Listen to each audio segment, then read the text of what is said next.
What happens when a nation builds its pride on the promise of swift victory, only to find itself trapped in a war with no end in sight? In 1940, two empires, both powerful and ambitious, found themselves facing that very question. The Soviet Union, armed with tanks, planes, and sheer manpower, had expected a quick triumph over tiny Finland. Japan, meanwhile, had swept through China with dreams of dominating Asia. But the truth of war is rarely as glorious as the stories told in newspapers and rallies. As weeks turned to months, and months into years, the myths of easy conquest began to crumble. Soviet soldiers froze in the forests of Karelia, facing a defiant enemy who refused to surrender. Japanese divisions starved in the vastness of China, surrounded not just by enemies, but by the endless weight of their own overreach. Propaganda could paint victories, but not hide the smell of defeat that lingered in the trenches, the hunger in the occupied towns, or the exhaustion of men who no longer believed in the glory they would been promised. This was not just a story about battles. It was a story about human endurance, pride, and the limits of power. In February 1940, the world was holding its breath. Europe was on edge, Asia was burning, and every side believed they were fighting for destiny. But beneath the flags and speeches, the truth was much simpler and much darker. The more they tried to conquer, the more trapped they became. Today, we will step into that moment in history, the bitter winter when Finland refused to fall, when China refused to break, and when two great powers realized that victory could be more dangerous than defeat. We will uncover what happens when leaders deceive their people, when ambition blinds judgment, and when nations forget that every empire built on illusion is destined to face its reckoning. If you are fascinated by forgotten corners of World War II, the stories beyond the headlines, the courage behind the chaos, then you are in the right place. Don't forget to like this video, subscribe, and turn on the notification bell so you won't miss our next journey into the past. Every week, we uncover a new piece of history that reminds us, even the strongest empires are only as powerful as the truth they choose to face. The winter of 1940 was unlike any other. In the forests of Karelia, where snow covered everything in a heavy, unbroken silence, a storm of fire and steel shattered the frozen calm. The Soviet Red Army, a giant fueled by the certainty of its own propaganda, launched yet another offensive against the Mannerheim Line. They called it a line of defense, but in truth, it was a lifeline, the last barrier between Finland's fragile independence and total subjugation. The Soviet generals had promised their leader that the Finns would crumble in days.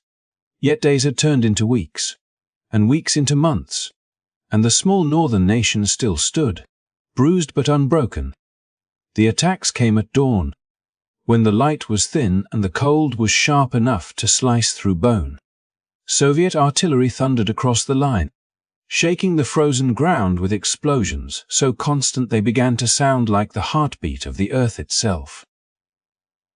Every trench, every bunker, every patch of snow became a battlefield.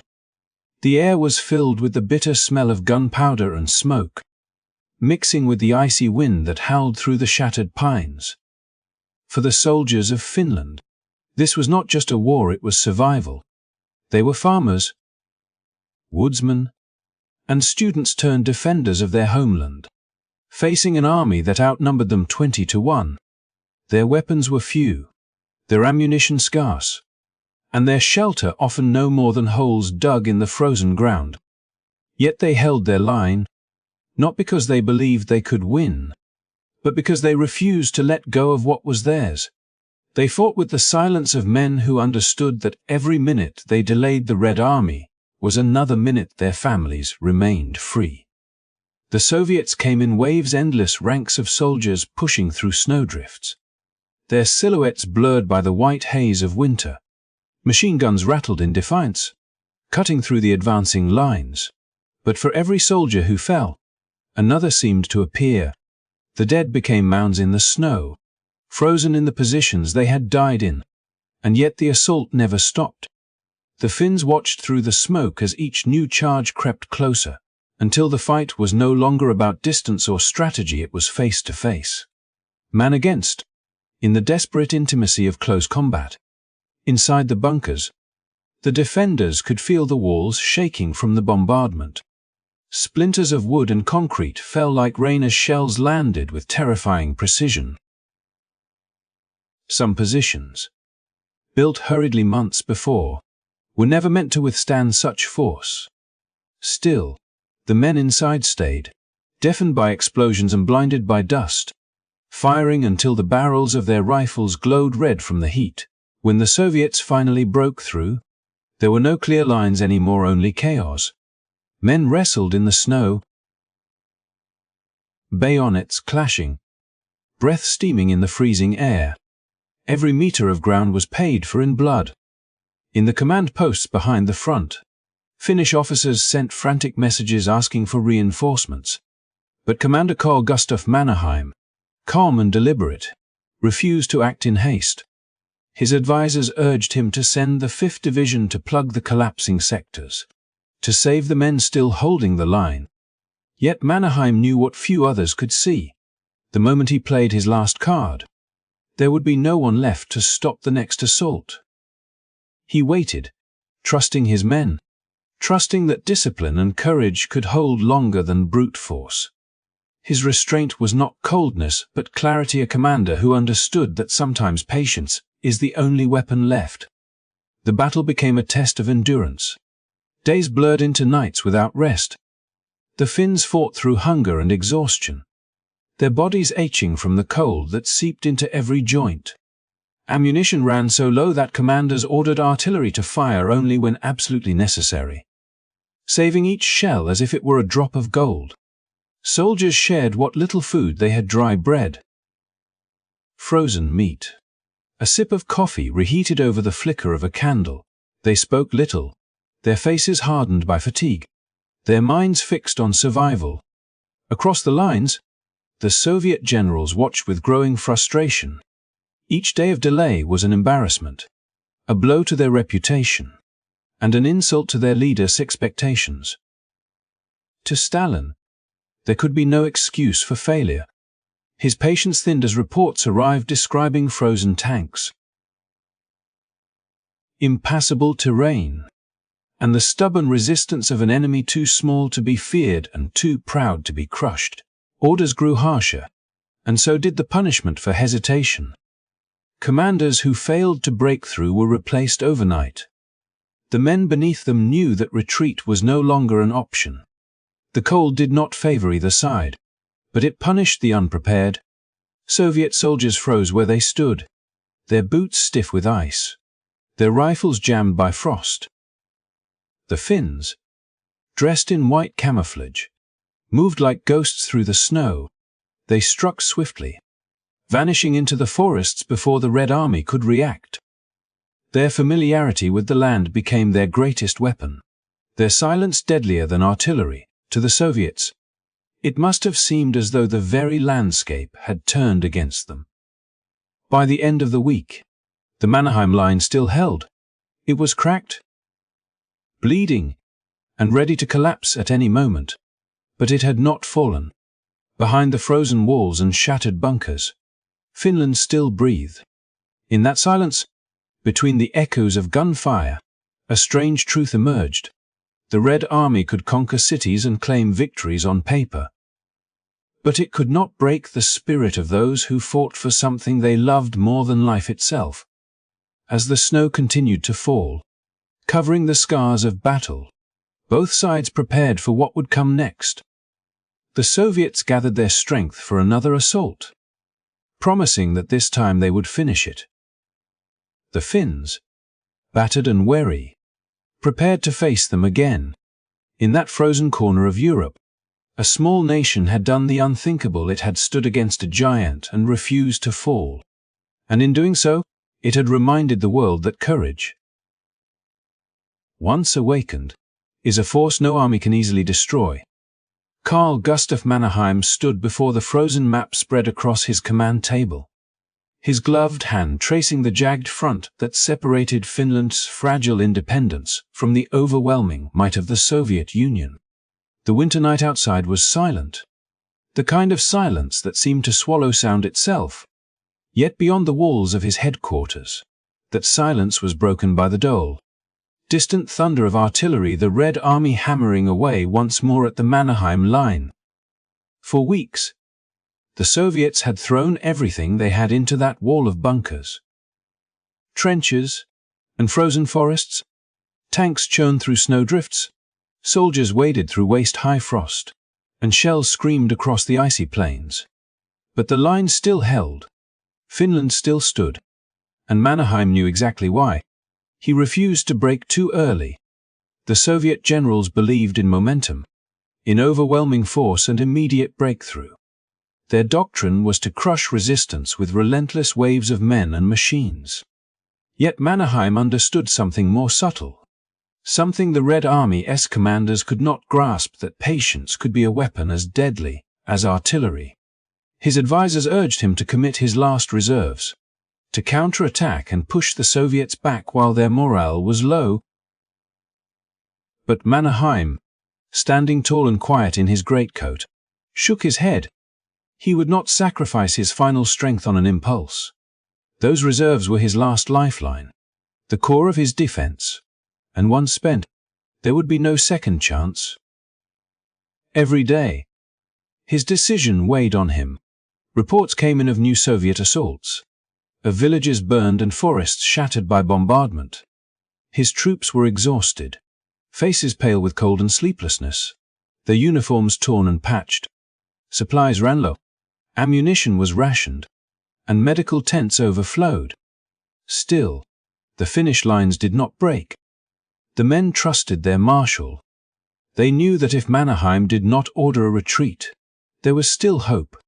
His calm presence, his refusal to panic even as the sky burned with Soviet flares, became the backbone of their will to fight. Mannerheim had spent most of his life serving under empires, first as a cavalry officer in the Russian Imperial Army, then as a commander in Finland's struggle for independence. He had seen great powers crumble not from defeat in battle but from the decay of their spirit. Now, facing that same empire reborn under a red banner, he saw history repeating itself. The Soviet Union, in its quest for domination, underestimated the strength of a smaller nation united by purpose. Every Finnish soldier knew what he was fighting for. Not conquest, but survival. Every frozen trench, every burned-out bunker was a symbol of defiance. The Red Army grew increasingly desperate.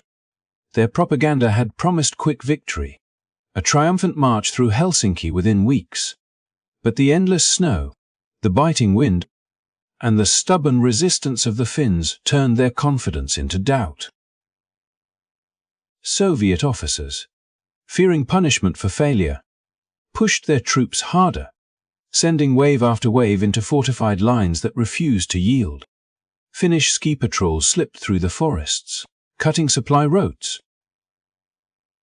ambushing convoys, and vanishing into the white wilderness.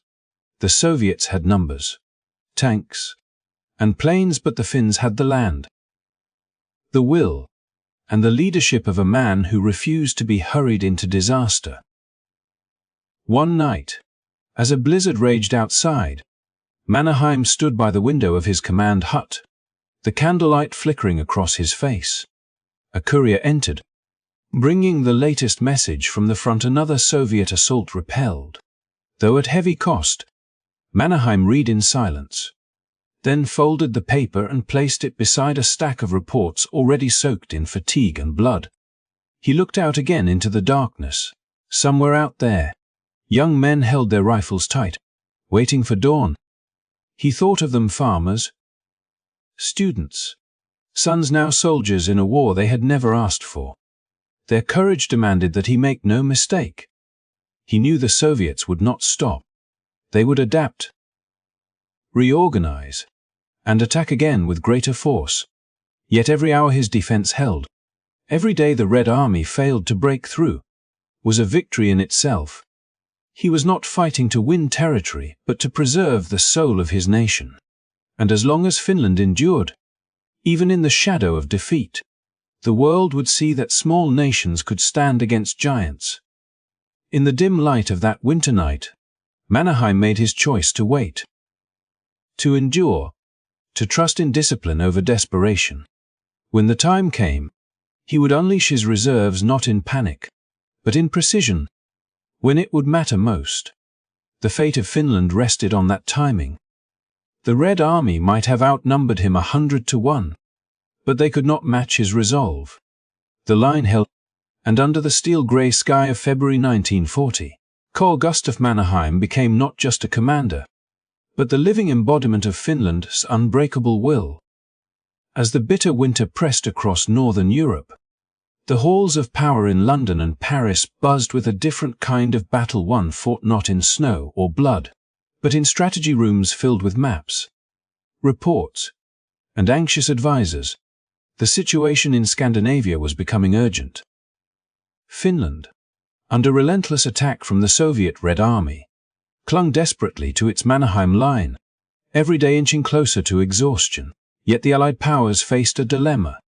Could they truly intervene and make a difference? Or were their ambitions shaped by other, less noble motives? Officially, Britain and France claimed they were moving to aid Finland, to lend arms and soldiers to a nation under siege, to uphold the principles of freedom and sovereignty. Publicly, speeches spoke of heroism, of justice, and of standing against aggression. Yet behind closed doors, the calculations were far more pragmatic, and perhaps far more cynical. Northern Sweden held something more valuable than territory or population: the iron ore that fed Germany's industrial machine. Without it, Hitler's growing war machine would slow, and the balance of power in Europe might shift in favor of the Allies. The veneer of moral obligation barely masked the calculus of resource control. Plans were drawn with precision, yet hesitation lingered like a shadow over every decision. Forces were to be landed in Narvik, Stavanger, Bergen, and Trondheim, aimed at cutting off Germany's access to Sweden's iron fields while claiming to aid Finland. Timelines stretched into weeks, with the first landings scheduled for March 20th, leaving Finland to endure another month and a half of relentless Soviet assaults largely alone. In that delay lay the paradox. The Allies wanted to help, yet their measures were uncertain, half-hearted, and calculated with the balance of minerals, rather than human lives, in mind. In London, Prime Minister Neville Chamberlain spoke with solemnity of the need to preserve Finland from being erased from the map, while French Prime Minister Édouard Daladier nodded along, equally committed to protecting strategic interests.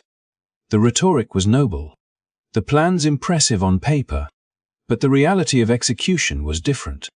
Communications were slow, coordination between navies and armies fraught with logistical challenges, and intelligence on the ground was fragmentary at best. Every day Finland held out. It was increasingly clear that the assistance might arrive too late to make a meaningful difference. Despite this, planning proceeded. Maps were spread across polished oak tables, pins marking potential landing sites, troop movements, and railway connections. The officers debated endlessly. How to justify intervention without violating Swedish neutrality, how to coordinate land, sea, and air forces, and how to ensure the mission aligned with political messaging at home. Underneath it all, a quiet unease settled. This was not a simple matter of assisting an ally. It was an intricate chess game in which moral obligation and self-interest moved side by side, occasionally colliding. Meanwhile, Finland continued its desperate fight. Soldiers at the Mannerheim Line knew little of the diplomatic chess being played thousands of miles away. They fought for survival, for family, for homeland, while Allied leaders plotted to secure mineral resources under the guise of humanitarian aid. The contrast was striking. On one side, the raw human struggle for existence. On the other, polished plans drafted with pens and paper, designed as much to advance national advantage as to protect a beleaguered neighbor. It was a stark reminder that war was not only fought with bullets and shells, but with treaties, trade, and the subtle art of timing. As the winter deepened, the paradox of the Allied strategy became clearer. The public was told of noble intentions, yet the delay and ambiguity of the plans revealed a cautious, almost hesitant approach. Soldiers and sailors were being readied for an expedition whose success depended not only on military skill, but also on navigating the complex political landscape of neutral Scandinavia. If they arrived too late, Finland might fall. If they acted too aggressively, they could provoke broader conflict. In every calculation, there was the constant tension between principle and pragmatism, between what ought to be done and what could be done without endangering national interests. Ultimately, the story of Britain and France's intervention plans in early 1940 is one of duality. It demonstrates how nations, even in the face of moral crisis, often measure action by opportunity and gain. It reveals the difficult balance leaders must strike when ideals and strategy collide. For Finland, the outcome depended not on speeches or distant plans, but on the grit of its soldiers, the patience of its commanders, and the endurance of a people determined to survive. For Britain and France, it became a test of political will, strategic insight, and the ability to act decisively before delays rendered intervention moot. In those winter months, the stage was set for a drama that unfolded on both icy battlefields and polished conference tables. The Red Army pressed its assaults. Finnish troops held their lines with unwavering determination. And Allied powers prepared a mission that was as much about iron ore as it was about honor. The tension between appearance and reality, between moral obligation and national self-interest, created a story as intricate and compelling as any battle itself. A story that would echo through the corridors of history as an example of the complexities that define the human struggle in wartime. In the corridors of the German High Command, February 1940 was a month of silent upheaval, where the clash of personalities was as intense as any battlefield confrontation. General Erich von Manstein, a man whose mind had long danced on the edge of conventional military thought, found himself reassigned, moved from the center of power in the Western invasion planning to a post in East Prussia. To the outside observer, it seemed a promotion, a recognition of his skill and experience. But those who understood the intricate web of German strategy knew it for what it truly was: a way to sideline a voice that challenged the prevailing orthodoxy. A brilliant mind nudged out of the picture because it dared to question the decisions of Army Chief of Staff Franz Halder. Manstein's memoranda had become legendary within the staff offices, documents that outlined a radically different approach to the anticipated invasion of the West. Ideas that went beyond the slow, cautious mobilizations favored by others. He argued for rapid, concentrated strikes, the kind of movement that would later come to define the Blitzkrieg. Though at that moment, his colleagues saw it as audacious, even reckless. Halder, whose patience was thin with any notion that strayed from the accepted plan, received these proposals with polite disdain, carefully noting them but taking no action, while Manstein's influence, formidable as it had once been, began to wane. The reassignment to the 33rd Army Corps in East Prussia was theoretically a step upward, but strategically it removed him from shaping the grand designs that would soon engulf Europe in conflict. In East Prussia, Manstein confronted a different set of challenges, ones that reflected the very frustrations he had foreseen in his previous reports. He arrived to find a corps stationed in a region of both strategic importance and operational limitation, where the rigid orders from Berlin often conflicted with the realities on the ground. Yet even here, His mind continued to work, refining concepts of mobility, coordination, and the concentration of force that would later define his reputation. He walked the cold, grey garrison towns, observing the soldiers, questioning the local officers, and testing the limits of their equipment and morale. Each observation added layers to his understanding of warfare that went far beyond doctrine. A deep comprehension of the human element that machines and maps could never fully capture. Within the high command, the sidelining of Manstein exposed a broader tension simmering beneath the surface. Generals and staff officers were not a monolith. They were a collection of egos, philosophies, and ambitions, each vying for recognition and influence. Some favored caution, adherence to the established plan, and meticulous preparation, while others, like Manstein, envisioned bold strikes, rapid advances, and the exploitation of surprise. These differences were not mere academic debates. They represented the fault lines along which the German war effort would fracture and reassemble. The reassignment of one man became emblematic of this tension, a small but telling indication of the compromises and conflicts that shaped every decision made at the highest levels. Meanwhile, the larger European stage continued to shift. The Allies debated intervention in Scandinavia. Finland clung desperately to its Mannerheim Line, and the Red Army pressed forward with brutal determination. Against this backdrop, German officers understood that the outcome of future operations depended not just on the planning of campaigns, but on the adaptability and vision of those executing them. Manstein's absence from the central planning table meant that the voice advocating for speed, concentration, and audacity was muted, leaving room for conventional wisdom to dominate.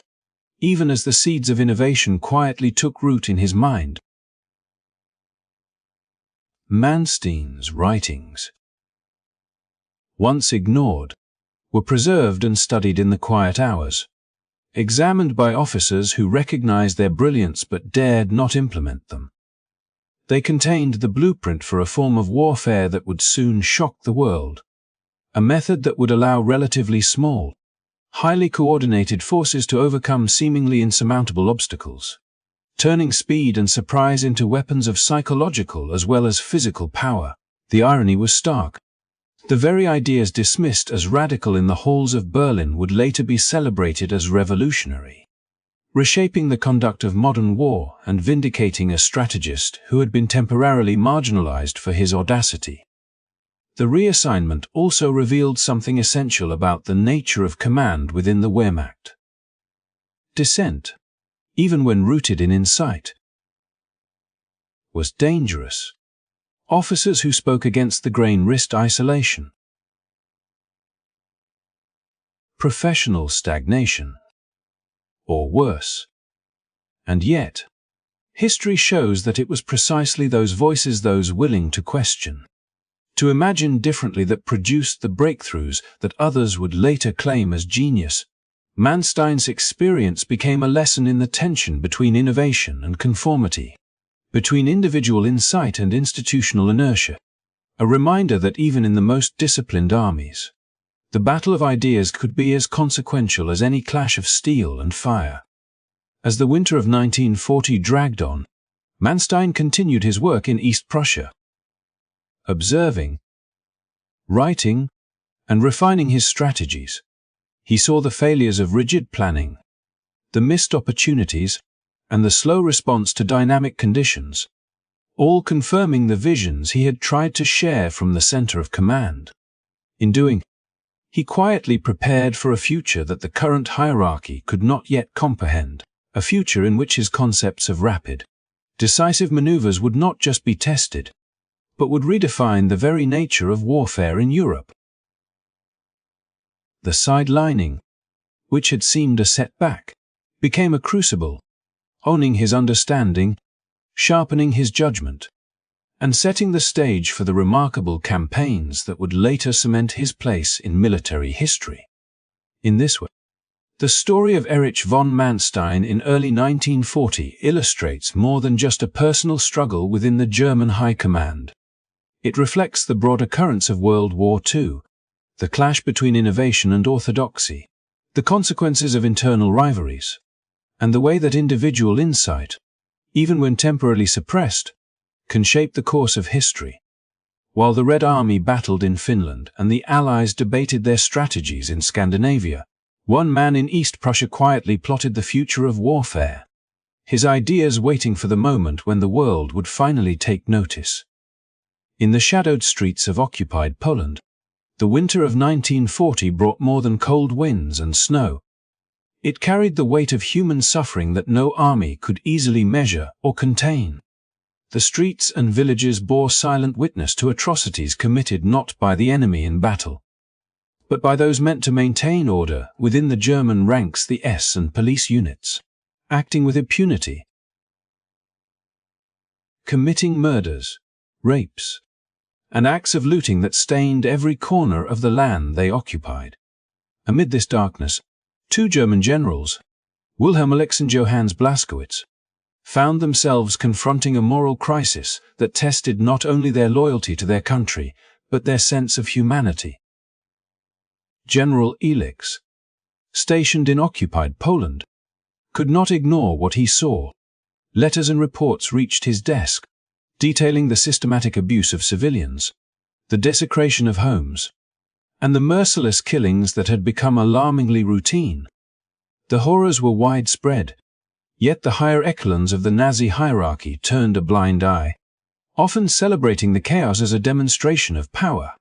Alex, however, saw the faces behind the statistics. Women and children whose lives were being destroyed by a system that glorified brutality. He realized that complicity in silence was no longer an option. He drafted letters to his superior, General Johannes Blaskowitz, urging him to acknowledge the growing pattern of criminality and to take steps that could restore some measure of justice and order. Blaskowitz, senior to Alex and commanding large portions of the occupied territories, was a man shaped by a sense of professional honor and ethical duty. His career had been built on discipline, competence, and adherence to the principles of military law. Yet in Poland, those principles were under constant assault. The SS, operating with a freedom that shocked even seasoned officers, had little regard for military hierarchy or human life. Blaskowitz responded to Alex with cautious determination, documenting atrocities meticulously: the murders, the rapes, the thefts, the destruction of property, creating a record that could not be ignored. He understood that by recording the crimes, he might not only provide evidence for future justice, but also shield the soldiers under his command from being implicated in acts they neither supported nor condoned. Their correspondence and internal reports, however, did not go unnoticed. In Berlin, Nazi officials reacted with hostility. To challenge the SS was to challenge the ideological core of the regime, and to question its methods was to risk one's career, reputation, and perhaps life. Alex and Blaskowitz knew the danger, yet neither could remain silent. The situation in Poland was deteriorating not just because of foreign occupation, but because of an internal rot that threatened the very integrity of the German military. Every day that passed without intervention allowed crimes to compound, and with each atrocity, the moral burden on the generals grew heavier. Alex wrote to Blaskowitz that the only solution to the revolt against basic decency, the only way to prevent further erosion of honor in the German forces, was to dismiss the offending units in their entirety. The suggestion was radical, but to Alex, it was necessary. To tolerate criminality among units meant condoning it across the army. Blaskowitz took careful note of every detail, creating exhaustive lists that captured not only the events themselves but the reactions of local officers, the disgust, and the horror expressed by those forced to serve alongside the SS. He recorded how ordinary soldiers alternated between abhorrence and silent resentment, aware that any attempt to restrain this could invite their wrath, yet unwilling to condone their crimes. Despite these courageous efforts, the Nazi leadership was unrelenting. Requests for intervention and the removal of criminal units were ignored, and both Ulex and Blaskowitz faced growing isolation within the high command. Ulex was eventually relieved of his post as commander of the 10th Army Corps, a quiet reprimand that signaled the regime's intolerance of dissent. Blaskowitz, too, suffered the consequences of speaking truth to power, as his meticulous records and protests earned him the enmity of senior officials, including Hans Frank, governor of the occupied territories, and others who saw him as an obstacle to the free exercise of authority by the SS.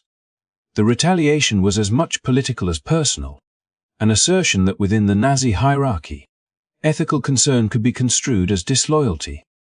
Yet the courage of Ulex and Blaskowitz left a mark, albeit one often overlooked. While the atrocities continued unabated, their records became a testament to the reality of occupation, a counterpoint to the propaganda that glorified conquest and vilified resistance. Through their documentation, historical trail was preserved, one that would later allow historians and the world to understand the scale and nature of the crimes committed, and the voices that had tried, against overwhelming odds, to oppose them. Their resistance highlighted a moral dimension within the German military, a recognition that obedience to orders could not excuse complicity in criminal acts. In the villages of Poland, the suffering persisted, and yet somewhere in the corridors of command, Ulex and Blaskowitz worked quietly, embodying a resistance that was subtle but profound. They navigated a treacherous landscape where every word could be twisted, every decision questioned. Yet they persisted in documenting, protesting, and preserving the truth. Their actions remind us that even in systems built on terror and obedience, individuals retain the capacity for conscience, for moral action, and for courage in the face of overwhelming power. Their story also underscores a stark reality of war, that atrocities are not only committed on the battlefield, but can be sanctioned, encouraged, and ignored by those in power, and that moral resistance often comes at a cost. Ulex and Blaskowitz paid that cost quietly. Their reputations challenged, their careers disrupted, and their authority undermined. Yet their commitment to justice remained unwavering. It is a story of moral clarity in a world consumed by chaos, a reminder that even amidst widespread violence, the human capacity to recognize and oppose wrongdoing endures, quietly defying the darkness of its time. The winter of 1940 in China was harsh, not only in temperature but in the unyielding grind of war that stretched across its vast landscape, a conflict that tested the endurance of both men and the land itself. The Chinese Nationalist Army, driven by determination and a newfound willingness to counter the invaders, launched a winter offensive that had initially shocked the Japanese forces. For the first time in years, the invaders faced not a retreating opponent but an organized, coordinated push designed to reclaim initiative, to disrupt supply lines, and to assert the resilience of a nation long under threat. It was a bold gamble, a display of courage that surprised even foreign observers and challenged Japanese expectations of a swift, unbroken advance.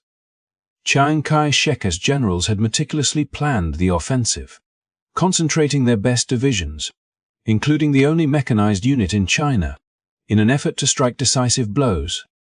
In the Kunlun Pass, Chinese forces achieved notable successes, catching the Japanese by surprise and temporarily disrupting their supply lines. For a brief moment, there was hope that the offensive could shift the strategic balance in the north, that the initiative might pass from the occupiers to those defending their homeland. Soldiers fought with extraordinary resolve, scaling icy slopes and enduring sub-zero nights, carrying not just rifles but the weight of centuries of cultural and national pride, and a determination to protect both family and homeland. Yet beneath the surface of early victories, the cracks in Chinese strategy began to show. Japan, anticipating disruption, had moved early to secure vital supply routes, most notably the city of Nanning and the Hanoi-Kunming Railway.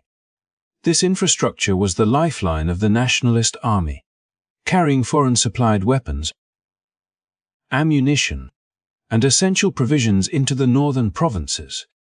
With these channels under Japanese control, Chinese forces, despite their bravery and initial success, found themselves increasingly isolated. Logistics, the unseen yet indispensable engine of war, faltered. The army's advances slowed not because of lack of skill or morale, but because supplies could not reach the front lines in the quantities required to sustain prolonged combat. Meanwhile, the Japanese occupation, though militarily successful in capturing territory, brought its own burdens. Every new province they held required administration, garrisoning, and provisioning, turning them into a nation responsible for feeding tens of millions of people whose livelihoods had been disrupted by conflict. Manchuria, North China, and Wuhan, once net importers of resources, became zones where the occupiers had to ensure food reached both the local population and their troops. Far from solving Japan's resource shortages, the expanding occupation intensified them, forcing the Japanese command to ship millions of bags of rice from distant lands like Australia. Each new village under Japanese control became a logistical challenge, a drain on resources, and a trap of overextension that limited the ability to pursue further offensives with the same effectiveness. As the weeks of the winter offensive unfolded, the stalemate grew more evident. Chinese forces, capable of retreating and regrouping in the vast hinterlands, maintained a resilience that the Japanese could not easily break. Skirmishes continued along frozen rivers and snowbound hills, with the defenders using intimate knowledge of the terrain to evade total encirclement, strike at overextended supply lines, and harass Japanese patrols. Yet each encounter drained resources, tested endurance, and made clear that the war would not be decided by individual battles, but by the capacity of each side to sustain its operations over time. The human cost was staggering. Frostbite, hunger, and exhaustion claimed as many as enemy bullets and shells, and the relentless cold transformed even small skirmishes into grueling tests of survival. For the Japanese commanders, the situation was particularly bitter.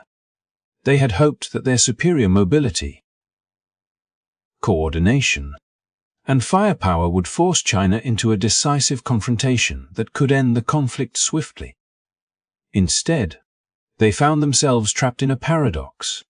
The more territory they occupied, the more burdensome their control became, and the more difficult it was to sustain supply lines, especially in the face of an enemy that refused to fight conventionally. Slipping away into the countryside, fortifying positions, and striking when least expected, the winter offensive, initially seen as a Chinese gamble, exposed the fragility of Japanese logistics and the limits of their territorial gains, revealing that victory on paper could not guarantee victory in practice. Chinese civilians, caught between armies, suffered under both occupation and the strain of defending their homeland. Towns were requisitioned for supplies, fields were devastated, and communities struggled to feed themselves as the machinery of war passed over them. Yet, paradoxically, the vastness of China offered protection. Retreat and regrouping were possible in ways impossible for smaller, more densely populated nations. Each withdrawal was tactical, not defeat, and each regrouping allowed the Nationalist Army to preserve its fighting potential, keeping the Japanese forces in a state of constant tension, unable to deliver a decisive blow that would end resistance. By the end of February 1940, the picture was clear.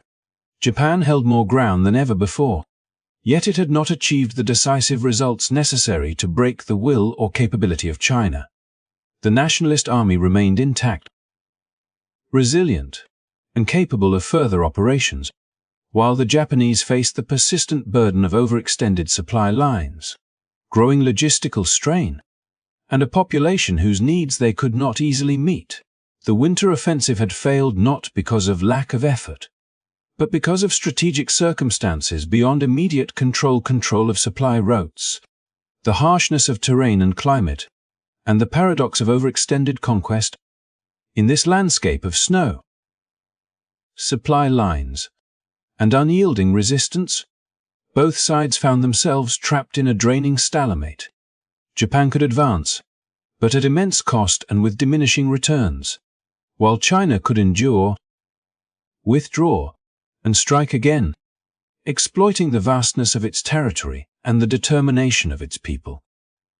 The war, far from being a swift campaign of conquest, had become a prolonged struggle of attrition, one defined by strategy, logistics, and resilience as much as by courage or firepower. And as the icy winds swept over the battlefields, the lesson was stark. In vast lands, even the most organized and well-supplied invader can find itself trapped, challenged not just by an enemy, but by the unforgiving geography and enduring spirit of the defenders. As winter tightened its grip across the northern hemisphere in early 1940, the unfolding events in Finland and China offered a stark lesson in the limitations of military power when measured against geography, morale, and sheer human endurance. Across vast snowy expanses, from the frozen forests surrounding the Mannerheim Line to the rugged mountains and river valleys of China's northern provinces, invading armies confronted challenges that no plan, no matter how meticulously drafted in distant war rooms, could fully anticipate. In Finland, the Red Army's numerical superiority and relentless artillery barrages could not immediately break the spirit and ingenuity of Finnish defenders, who, despite exhaustion, hunger, and freezing conditions, leveraged intimate knowledge of the terrain and a fierce will to survive to hold their lines. The human element, courage, patience, and ingenuity proved as decisive as steel and firepower.